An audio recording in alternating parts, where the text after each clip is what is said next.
Morning, good afternoon, good evening students. स्वागत है आपका मेरे चैनल एनसीईआरटी अड्डा में। आज हम डिस्कस करेंगे क्लास 7 से ज्योग्राफी का 4th चैप्टर, जिसका टाइटल है आपका ईयर। ठीक है, पार्ट 1 कंप्लीट कर चुका हूँ, डिस्क्रिप्शन में लिंक है, आप जाके वहाँ से वीडियो को देख सकते हैं। देन आप जो है पार्ट 2 को कंप्लीट करिएगा।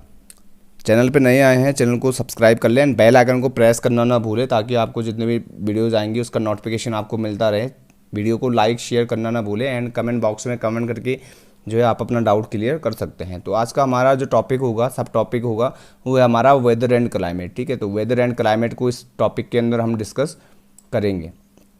तो वेदर और क्लाइमेट को जनरली हम क्या करते हैं, सिनोनिम्स की तरह यूज़ करते हैं, यानी कि वेदर की जगह हम क्लाइमेट यूज़ करते हैं, क्लाइमेट की जगह कभी कभी हम वेदर का इस्तेमाल करते हैं। लेकिन इन दोनों में एक जो है डिफरेंस पाया जाता है, वो डिफरेंस हम इसमें देखेंगे। Is it going to rain today, क्या आज वर्षा होगी।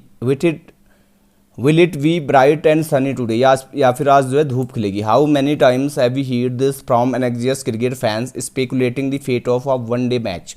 कई बार हम जो हमारे क्रिकेट फैंस होते हैं, वो जब वन डे मैच चल रहा होता है तो ऐसी भविष्यवाणी जो है वेदर एंड क्लाइमेट के बारे में करते रहते हैं। ठीक है, और चिंतित रहते हैं। If you imagine our body to be a radio and the mind its speaker, अगर हम अपने बॉडी को एक जो है रेडियो माने और उसके जो है माइंड को स्पीकर माने, तो वेदर कुछ इस प्रकार है, वेदर कुछ ऐसा है जो इस मशीन के साथ हमेशा जो है खेलता रहता है। ठीक है, weather is this are two are day to day condition of the atmosphere. A hot और humid weather may make one irritable, a pleasant breezy weather may make one cheerful and even plan for an outing. अब आप weather को समझेंगे, जो हमारा weather होता है ये जो हमारा होता है आवर टू आवर। ठीक है, यानी कि घंटे भर ये जो है बदलता रहता है। ठीक है, day to day condition of the atmosphere. अब आपने जो है एटमॉस्फेयर को देखा, तो जो हमारे प्रत्येक घंटे में जो एटमॉस्फेयर की कंडीशन होती है, या जो किसी डे की कंडीशन होती है एटमॉस्फेयर की, उसे हम जो है वेदर कहते हैं। ठीक है, इसे हम जो है मौसम कहते हैं। ठीक है, अब वेदर्स को आप इस प्रकार देख सकते हैं। अब कभी आप देखते हैं कि जो वेदर है वो काफ़ी हॉट है, हमिड है। ठीक है, वेदर में मेक वन इरिटेबल, जो किसी को भी जो है परेशान कर सकता है। प्लीजेंट, कभी देखते हैं आप कि अच्छा जो है मौसम होता है। ठीक है, वेदर में make one cheerful and even plan for an outing, और जब अच्छा जो है मौसम चल रहा होता है तो हम जो है आउटिंग का प्लान करते हैं, यानी कहीं बाहर जाने की योजना बनाते हैं, प्लान करते हैं। ठीक, तो ये जो है हमारा वेदर है। यानी कि वेदर क्या है, जो दिन आज जो है अच्छा है, कल जो है थोड़ा सी गर्मी है। ठीक है, ये चेंज होता रहता है डे बाय डे। ठीक, चेंज हो सकता है, फिर डे के बाद जो है ये घंटे भर भी चेंज हो सकता है। ठीक, अब आप देखेंगे weather can change dramatically from day to day. ये जो है एक दिन में जो है अच्छा वेदर हो सकता है, यानी सुहावना हो सकता है, दूसरे दिन आपको ज़्यादा गर्मी देखने को मिल सकती है। तो ये हमारा वेदर होता है, जो प्रत्येक दिन और घंटे के हिसाब से चेंज होता है। However, the average weather condition of a place for a longer period of time represent the climate of a place। अब हमारा क्लाइमेट क्या होता है कि किसी भी प्लेस की जो एटमॉस्फेरिक कंडीशन होती है, एक एवरेज कंडीशन। ठीक है, एक एवरेज कंडीशन किसी भी प्लेस की जो लॉन्ग पीरियड के लिए वहाँ पे जो है रहती है, उसे हम जो है क्या कहते हैं, क्लाइमेट कहते हैं। ठीक है, माना आप जो है डेजर्ट वाला पार्ट, आप जो हॉट डेजर्ट होते हैं उनका आप जो है ले सकते हैं एग्जांपल। तो वहाँ पे आप देखेंगे कि जो एवरेज वेदर कंडीशन है वो काफ़ी हार्श होती है, काफ़ी जो है गर्म होती है। ठीक, इसी प्रकार आप जो है जो कूल डेजर्ट होते हैं वहाँ का अगर आप देखेंगे, तो जो वहाँ की एवरेज कंडीशन होती है वो काफ़ी जो है कूल्ड होती है। तो इस प्रकार उसे हम जो है वहाँ का क्लाइमेट कहते हैं, कि यहाँ की जो जलवायु है वो काफ़ी हार्श है, काफ़ी गर्म है, या यहाँ की जलवायु काफ़ी ठंडी है। लेकिन जो मौसम होता है वो जो है घंटे भर चेंज होता रहता है। आज जो है कुछ देर बाद आप देख सकते हैं कि मौसम जो है काफ़ी अच्छा बन जाता है, या किसी दिन देखते हैं आप कि काफ़ी गर्मी है, किसी दिन देखते हैं आप काफ़ी अच्छा मौसम है। तो वेदर क्या है, ये जो है दिन प्रतिदिन और घंटे के हिसाब से चेंज होता है। जबकि क्लाइमेट क्या है, क्लाइमेट जो है किसी प्लेस की एक लॉन्ग पीरियड के लिए जो एवरेज जो है एटमॉस्फेरिक कंडीशन है, उसे हम क्लाइमेट कहते हैं। ठीक है, इसके अलावा हम देखेंगे वेदर से रिलेटेड कुछ इंस्ट्रूमेंट यहाँ पे दिए हुए हैं, जैसे थर्मामीटर है। तो थर्मामीटर का इस्तेमाल हम करते हैं मेज़र द टेम्परेचर जो है मेजर करने के लिए हम इसका यूज़ करते हैं। बैरोमीटर देखेंगे, बैरोमीटर क्या करता है, मेजर एटमॉस्फेरिक प्रेशर, यानी कि एटमॉस्फेयर में कितना प्रेशर है। ठीक है, वायु का कितना प्रेशर है, वायु का कितना वेट है, तो वो हम जो है बैरोमीटर से देखते हैं। इसी प्रकार विंड वेन हमारा होता है, ये क्या करता है, show the direction of the wind, wind किस दिशा से जो है ब्लो कर रही है, ये हम इसमें देखते हैं। रेन गेज हमारा इस्तेमाल होता है amount of rainfall, measure the amount of rainfall, यानी कि बारिश का अमाउंट जो है मेजर करने के लिए हम जो है इसका यूज़ करते हैं। देन आगे हम देखेंगे टेम्परेचर यानी कि तापमान, इसको हम देखेंगे। The temperature you feel every day is the temperature of the atmosphere. जो टेम्परेचर हम डेली जो है फील करते हैं वो हमारे जो है एटमॉस्फेयर का टेम्परेचर होता है। The degree of hotness and coldness of the air is known as temperature.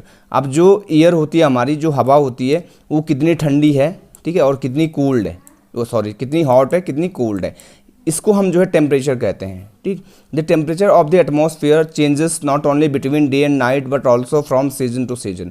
अब जो हमारा एटमॉस्फेयर का टेम्परेचर होता है ये ना सिर्फ दिन रात में चेंज होता है बल्कि सीजन टू सीजन ये जो है चेंज होता रहता है। Summers are hotter than winters, summers आप देखते हैं जो है गर्म होते हैं, विंटर्स जो है ठंडे होते हैं।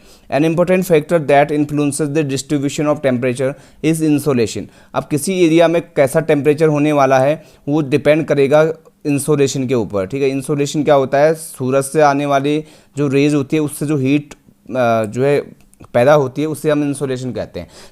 सूर्य ताप हम इसे कहते हैं। ठीक है, insolation is the incoming solar energy intercepted by the earth. अब जो है सूरज से यानी कि सोलर एनर्जी, ठीक है, सन से जो है उत्पन्न होने वाली एनर्जी को हम सोलर एनर्जी कहते हैं या इंसोलेशन कहते हैं। और ये अर्थ उसको जो है क्या करता है, मैंने बताया था पार्ट 1 में कि अर्थ उसको क्या कर लेता है, उसको रोक के रखता है। ठीक है, उस एनर्जी को रोक के रखता है। तो ये जो इंसोलेशन है ये जो है क्या करता है, ये एक महत्वपूर्ण फैक्टर है कि किस एरिया में किस प्रकार का टेम्परेचर रहने वाला है।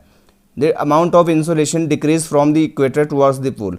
अब जो इंसोलेशन है, जो सूरज की जो गर्मी है वो डिक्रीज होती जाती है कहाँ पे, अगर हम इक्वेटर से पोल्स की तरफ मूव करें तो ये जो है कम होता जाता है। इस डायग्राम के से आप इसको देख सकते हैं, sun rays fall almost straight at the equator. अब इक्वेटर की बात करें तो जो सन की जो रेज होती है इक्वेटर पे सीधी पड़ती है। आप इसको यहाँ पे देखिए, ये सन है, यहाँ पे ये अर्थ दिया हुआ है, और यहाँ पे मैं आपको बता दूँ ये जो पॉइंट है ये आपका नॉर्थ पोल हो गया और ये जो पॉइंट है ये आपका साउथ पोल हो गया। ठीक है, और बीच में एक इमेजिनरी लाइन होती है जो अर्थ को बराबर 2 भागों में विभाजित करती है, या हम कहें कि इसका नाम इक्वेटर इसलिए पड़ा है क्योंकि ये क्या करता है, अर्थ को 2 इक्वल हाफ्स में डिवाइड करता है।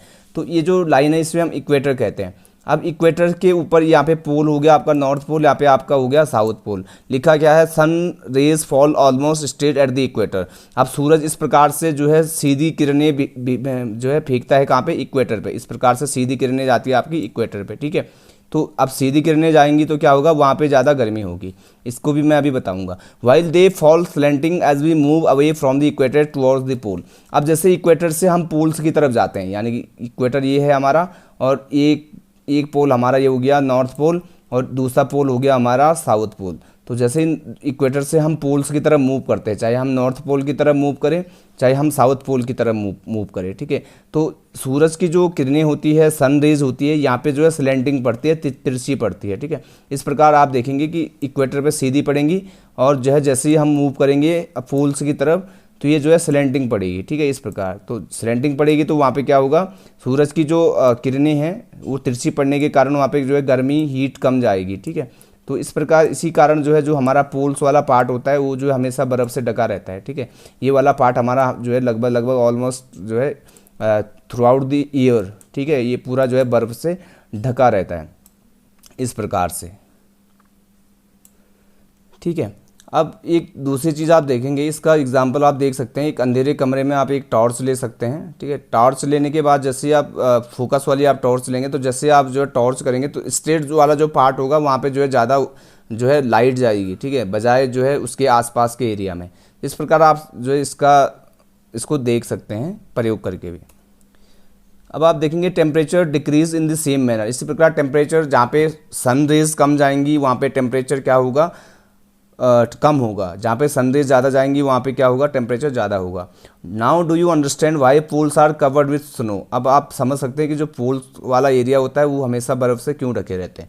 If the earth temperature rise too high, अगर अर्थ का टेम्परेचर जो है हाई जाता है, ज़्यादा जाता है, it would becomes too warm for some crops to grow.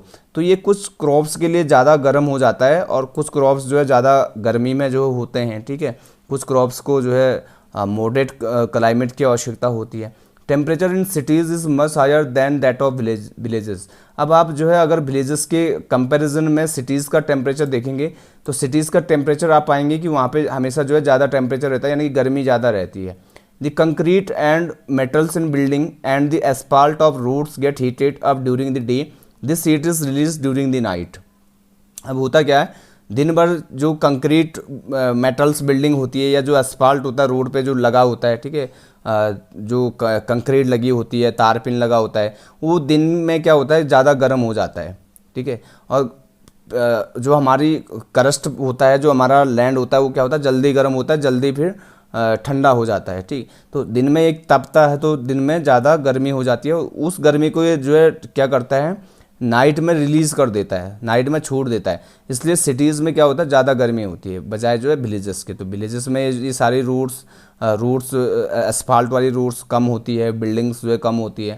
तो इस प्रकार गांव की देखते होंगे आप, गांव में विलेजेस में जो है ठंडा मौसम रहता है और सिटीज़ में आपका जो है गर्म मौसम रहता है। Also the crowded high rise buildings of the cities trap the warm air and thus raise the temperature of the cities. अब इससे अलावा क्या होता है, जो क्राउडेड बिल्डिंग्स रहती है, ठीक है, क्राउडेड बिल्डिंग्स जो है आपको सिटीज़ में देखने को मिलेंगी, तो ये क्या करते हैं वार्म एयर क्या करते हैं ट्रैप करते हैं अपने आसपास, ठीक है। और इसको फिर क्या करती है ये रेज करती है टेम्परेचर, ये जो है क्या करती है छोड़ती है उसको, और फिर जिससे क्या होता है हीट ज़्यादा पैदा होता है और इससे जो है टेम्परेचर हमारा बढ़ जाता है। अब आप यहाँ पे देखेंगे, यहाँ पे डू यू नो के अंदर देखेंगे दी standard unit of measuring temperature is degree Celsius. अगर टेम्परेचर को हमें मेजर करना हो तो डिग्री सेल्सियस में हम जो इसको एक यूनिट जो है निर्धारित की गई है, जिसको हम जो है डिग्री सेल्सियस कहते हैं। ये इसका जो इन्वेंशन हुआ था ये जो है एंडर सेल्सियस के द्वारा हुआ था, एंडर सेल्सियस के द्वारा। On the Celsius scale, Celsius scale के अंदर अगर वाटर फ्रीज होता है तो ये होता है हमारा 0 डिग्री सेल्सियस पे। अगर हमारा 0 डिग्री सेल्सियस होता है तो हमारा जो पानी होता है वो बर्फ़ बनने लगता है। फ्रीजर में आप देखते होंगे कि जब आप जो है फ्रीजर के अंदर पानी को रखते हैं तो वो तभी जो है बर्फ़ बनेगा, तभी फ्रीज होगा जब वो 0 डिग्री सेल्सियस उसका जो है क्या हो जाएगा टेम्परेचर हो जाएगा। इसी प्रकार जो है जो वाटर होता है वो बॉइल्स होता है 100 डिग्री सेल्सियस पे, ठीक है। जब आप जो है किसी चूल्हे गैस के ऊपर पानी रखते हैं तो जैसे ही उसका टेम्परेचर 100 डिग्री सेल्सियस जाएगा वो जो है क्या हो जाएगा बॉइल्स होना शुरू हो जाएगा, ठीक है। तो बाकी हम एयर प्रेशर नेक्स्ट वीडियो में डिस्कस करेंगे।